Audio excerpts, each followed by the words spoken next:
نبی پاک صلی اللہ تعالی علیہ وآلہ وسلم فرماتے ہیں میں نا جنت کا دروازہ کھولوں گا تو ایک عورت کو نا میں سبقت لے جاتے ہوئے دیکھوں گا، یعنی وہ جلدی سے جنت میں داخل ہو رہی. یا بعض شارحین کہتے ہیں کہ حضور داخل ہوتے ہی سب سے پہلے اس کا چہرہ دیکھیں گے.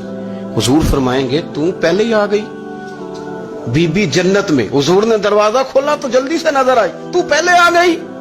سب نے لکھا ہے کہ اس عورت کی شان یہ ہے کہ سب سے پہلے جنت میں گئی. میں نے حدیث پڑھی تو میں نے نیچے حاشیے میں لکھا، میں نے کہا میرا خیال یہ ہے کہ اس کی زیادہ شان یہ ہے کہ جنت میں اس کی سب سے پہلی ملاقات مدینے والے محبوب سے ہو گئی. یہ دیکھو کتنی بڑی شان. حضور فرمانے لگے تو کیسے پہلے ہی آ گئی، کون ہے تو؟